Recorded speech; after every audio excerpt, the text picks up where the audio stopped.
Energy principal के बाद जो नेक्स्ट चीज आती है और जो काफी इंपॉर्टेंट है वो है हमारे पास फ्रिक्शन का टॉपिक। तो देख लेते हैं जरा फ्रिक्शन को। फ्रिक्शन स्टूडेंट्स एक ऐसा टॉपिक है जो कि डायरेक्टली हमारे कोर्स में मेंशन कहीं पे भी नहीं है, कहीं पे आप नहीं देखेंगे कि फ्रिक्शन का जिक्र आया हो, लेकिन ये हमारी ऑब्जर्वेशन है कि फ्रिक्शन का टॉपिक काफी बार आता है। ठीक है, डिफरेंट एमसीक्यूज में फ्रिक्शन का जिक्र किया जाता है। अच्छा जी, फ्रिक्शन क्या है? फ्रिक्शन है जी a force that opposes the motion of a body.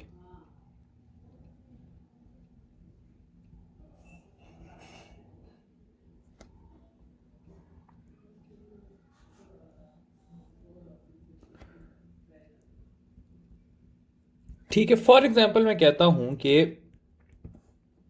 एक गाड़ी है, वो आगे जाने की कोशिश कर रही है, तो फ्रिक्शन फोर्स उसके आगे जाने वाले मोशन को स्टॉप करेगी।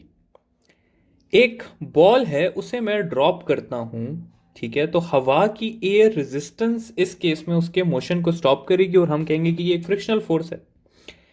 एक इंक्लाइंड प्लेन है मेरे पास, ठीक है, और मैं इस पे से बॉल को ड्रॉप करता हूं, तो बॉल जब ड्रॉप हो रही होगी तो अगेन इस पे एक फ्रिक्शनल फोर्स एक्ट कर रही होगी। ठीक है, तो सिंपली एक फोर्स जो कि किसी भी मोशन को स्टॉप करने की नियत रखती है उसको हम कहते हैं कि ये फ्रिक्शनल फोर्स है। फ्रिक्शनल फोर्स हमारे पास दो किस्म की होती है मेजरली, जो आपको पता होनी चाहिए। उसमें सबसे पहली चीज है स्टैटिक फ्रिक्शन। ठीक है, स्टैटिक फ्रिक्शन क्या चीज है ये देखते हैं। देखिए, हम कंसिडर इस तरह करते हैं स्टूडेंट्स कि एक फ्लैट सरफेस है, उसके ऊपर हमारे पास एक बॉल पड़ी हुई है। मैं फ्लैट सरफेस को हल्का सा इस तरह कर लूंगा, बल्कि बॉल की जगह कंसिडर कर लेते हैं कि एक हमारे पास क्यूब पड़ा हुआ है, क्योंकि बॉल पे थोड़ी सी कंडीशंस लग जाएंगी। अगर मैं इस सरफेस को ऐसे कर लूं, तब भी ये क्यूब इस पे पड़ा रहेगा और गिरेगा नहीं। लेकिन अगर मैं इस सरफेस को और ज्यादा इंक्लाइन कर लूं, तो ये क्यूब नीचे फॉल करने लग जाएगा। ठीक है, तो ये देखिए, इधर भी इंक्लाइंड हुआ हुआ था लेकिन फॉल नहीं कर रहा था, इधर भी इंक्लाइंड हुआ तब जाके इसने फॉल किया। तो एक ऐसी फोर्स थी जो कि इसको अपनी जगह पे रखी हुई थी। ठीक है, और एक खास इंक्लिनेशन के बाद वो खत्म हुई, तो इस चीज को हम कहते हैं स्टैटिक फ्रिक्शन। यानी कि जो फ्रिक्शन एक बॉडी को अपनी जगह से हिलने से रोके वो कहलाती है स्टैटिक फ्रिक्शन। दूसरी होती है हमारे पास काइनेटिक फ्रिक्शन। ठीक है, काइनेटिक फ्रिक्शन यही गाड़ी वाला केस है कि एक गाड़ी जो है वो आगे की तरफ जा रही है, तो उसके ऊपर जो रोड फ्रिक्शन एक्सर्ट कर रही होगी वो कहलाएगी काइनेटिक फ्रिक्शन। ठीक है, काइनेटिक फ्रिक्शन की हमारे पास जो इक्वेशन आती है काइनेटिक फ्रिक्शनल फोर्स की, वो आती है म्यू के एन। ठीक है, इसमें ये जो एफ है ये है मेरे पास फ्रिक्शनल फोर्स, ये जो ये जो म्यू के है हमारे पास, ये है मेरे पास कोएफिशिएंट ऑफ फ्रिक्शन, जो कि एक कांस्टेंट है। और ये जो एन है ये है मेरे पास नॉर्मल फोर्स। और याद रखिएगा स्टूडेंट्स के नॉर्मल फोर्स और वेट जो हैं वो दोनों इक्वल होते हैं। तो अगर कहीं आपको नॉर्मल फोर्स ना दी हो और आपको वेट दिया हो, तो आपको नॉर्मल फोर्स ऑटोमेटिकली पता होनी चाहिए। ठीक है, तो ये है मेरे पास काइनेटिक फ्रिक्शन की इक्वेशन। ठीक है, कि काइनेटिक फ्रिक्शनल फोर्स किसके इक्वल होती है। अब फ्रिक्शन को जनरल डिस्कस करने के बाद हम जरा देख लेते हैं वर्क डन बाय फ्रिक्शन। ठीक है, तो अपना नेक्स्ट टॉपिक डिस्कस करते हैं जो कि है वर्क डन बाय फ्रिक्शन। अच्छा देखिए स्टूडेंट्स, हमें पता है कि वर्क की इक्वेशन होती है मेरे पास फोर्स इनटू डिस्प्लेसमेंट। ठीक है, तो इस केस में ये जो फोर्स होगी ये क्या हो जाएगी? फ्रिक्शनल फोर्स हो जाएगी। और क्योंकि फ्रिक्शनल फोर्स को हमने स्मॉल एफ से लिखा है, तो मैं इसको लिख सकता हूं F into D.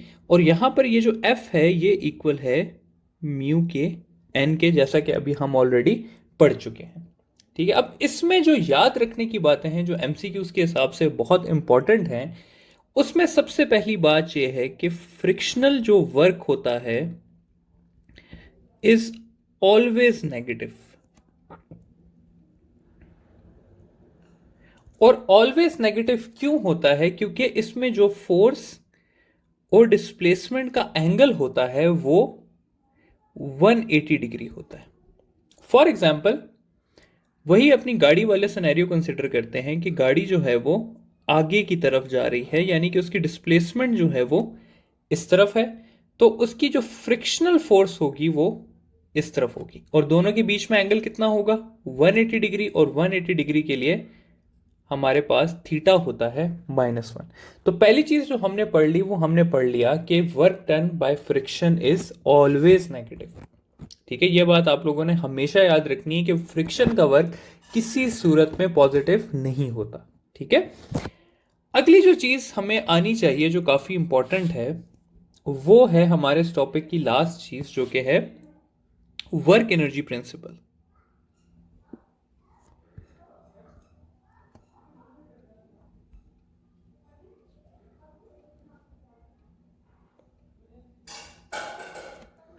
Work energy principal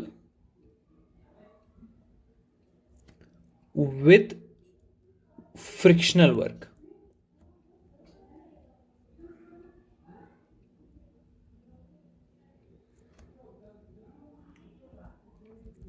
ठीक है, फॉर एग्जाम्पल दो सिनेरियोस लेके चलते हैं जिससे आप लोगों को समझ आएगी। पहला सिनेरियो मैं इस तरह से कह देता हूं कि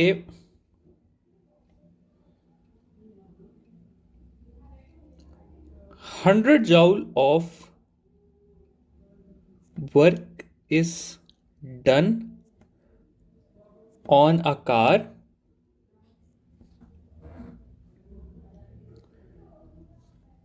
and it gains a kinetic energy of 70 joules. How much work is done against the friction? ठीक है, ये एक पहला सवाल हमने देख लिया।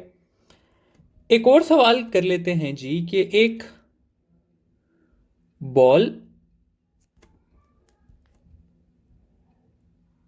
जिसके पास पोटेंशियल एनर्जी थी 100 जाउल्स, उसको 10 मीटर हाइट से ड्रॉप किया गया और 1 न्यूटन इसके ऊपर फ्रिक्शन या एयर रेजिस्टेंस एक्ट कर रही है, तो बॉटम पे इसकी काइनेटिक एनर्जी कितनी होगी? ठीक है, ये दो सवाल है हमारे पास। पहले सवाल हॉरिजॉन्टल मोशन का है और दूसरा सवाल हमारे पास वर्टिकल मोशन का है। अच्छा स्टूडेंट्स, अब आपने याद रखना है कि इस तरह के तमाम सवालों के लिए जो आप इक्वेशन यूज करेंगे वो आप करेंगे कि total work done is equal to gain in energy